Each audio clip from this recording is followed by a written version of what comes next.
Assalamualaikum warahmatullahi wabarakatuh. Alhamdulillah berjumpa lagi dengan saya Sahrizal Pahlawi. Selamat malam kepada para pemirsa dimanapun saja berada. Kali ini saya akan bacakan sebuah berita yang sangat menghebohkan ya.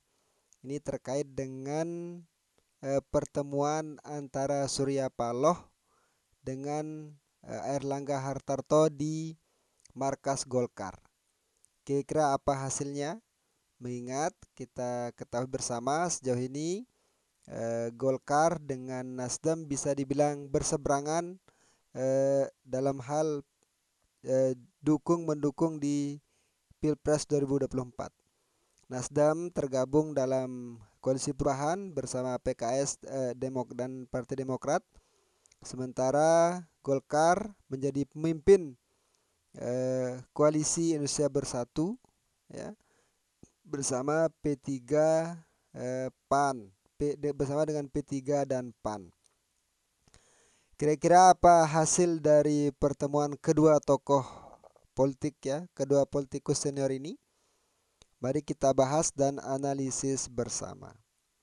Saya kutip dari liputan6.com dengan judul "Usai bertemu Airlangga di markas Golkar, Surya Paloh mungkin KIB gabung koalisi Nasdem." Liputan6.com, Jakarta. Ketua Umum Partai Nasdem, Surya Paloh menyatakan pihaknya mengajak koalisi Indonesia Baru yang terdiri dari Partai Golkar, P3 dan PAN untuk bersama merapat ke koalisi perubahan. Hal tersebut disampaikan Surya Paloh usai menggelar pertemuan dengan Ketua Umum Partai Golkar, Airlangga Hartarto di kantor DPP Golkar, Slipi, Jakarta Barat, Rabu 1 Februari 2023. Menurut Paloh, semua kemungkinan ada untuk saling merapat ke koalisi. Sama-sama mungkin juga KIB bergabung ke Nasdem, kata Paloh di markas DPP Partai Golkar. Lebih lanjut dia menjelaskan alasan Nasdem justru mendatangi Partai Golkar lebih dulu daripada ke markas rekan calon koalisinya yakni Demokrat dan PKS. Menurutnya Golkar adalah partai prioritas. Kenapa Golkar? Prioritas bagi Nasdem. Kenapa Golkar prioritas bagi Nasdem? Ada suatu romantisme, suatu perjalanan saya pribadi, modal kebersamaan catatan sejarah, kata Surya Paloh. Sementara itu, Airlangga Hartarto menyatakan bahwa pertemuan dengan Surya Paloh sudah sering dilakukan. Dia menyatakan ini bukanlah pertemuan yang pertama. Ini bukan pertama, sudah berkali-kali. Di antara pertemuan itu kami sering berkomunikasi, kata Airlangga. Nah, itu ya, para pemirsa dimanapun saja berada. Ini membuktikan bahwa kondisi suasana politik di Indonesia itu sangat-sangat cair ya. Tidak ada pertemanan yang abadi, tidak ada kawan yang abadi. Ini buktinya ya. Menurut Nasdem besar kemungkinan Besar kemungkinan Partai Golkar akan bergabung ke koalisi perubahan. Mengapa demikian? Saya pikir Partai Golkar juga mungkin akhir-akhir ini agak realistis ya terkait dengan elektabilitas Anies Baswedan yang semakin tidak terbendung. Bagaimana apresiasi publik, bagaimana respon publik terhadap kunjungan Anies Baswedan ke beberapa daerah. Yang terbaru itu adalah kunjungannya ke pulau ke Provinsi Nusa Tenggara Barat yang yang sambutannya sangat luar biasa, disambut oleh ribuan simpatisan, ribuan pendukung baik itu dari kader Partai Demokrat maupun dari masyarakat secara umum.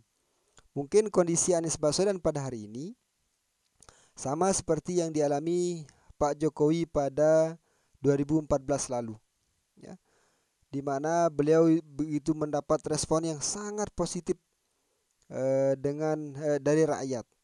Pada saat itu rakyat mengharapkan suatu perubahan, ya. Setelah 10 tahun rezim SBY berkuasa di Indonesia, berkuasa sebagai Presiden Republik Indonesia, rakyat menginginkan pemimpin baru, ya, pemimpin yang bisa membawa perubahan, ya, dengan harapan Indonesia akan lebih baik daripada 10 tahun sebelumnya.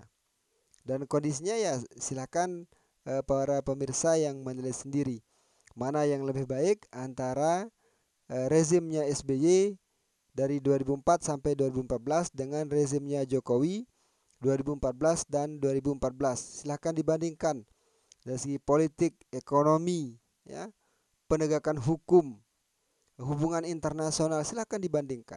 Para pemirsa berhak menilai. Kalau memang Pak SBY lebih baik, ya silahkan sampaikan. Kalau memang Pak Jokowi lebih baik juga silahkan disampaikan, ya. Maka dan yang unik dari pertemuan kedua tokoh nasional ini adalah politikus senior ini adalah seperti yang saya sampaikan di awal, Golkar berada di koalisi pemerintahan, ya, dengan KIB-nya Koalisi Indonesia Bersatu, ya, dengan sementara Surya Paloh berada di koalisi perubahan dengan mengusung Anies Baswedan yang dianggap sebagai antitesa dari Presiden Joko Widodo. Bagaimana sikap politik Golkar selanjutnya? Tentu inilah sangat menarik kita tunggu.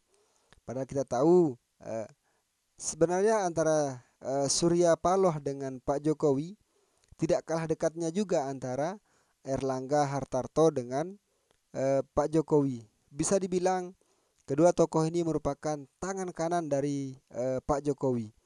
Ini terbukti Pak Erlangga Hartarto hari ini diberikan wewenangan atau jabatan sebagai salah satu menteri yang paling strategis, yaitu Menko Perekonomian, ya.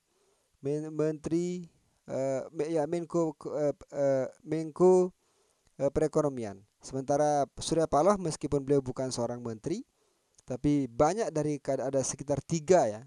Ada Menteri LHK, KLHK, Menteri Pertanian, Menteri Kemenkominfo, itu merupakan kader dari Partai Nasional Demokrat. Itu artinya meskipun Surya Paloh tidak menjabat sebagai tidak menjabat sebagai menteri di Kabinet Indonesia Maju, akan tapi kewenangan beliau, hak beliau untuk mengatur negeri ini melalui kementerian itu sangat besar sekali.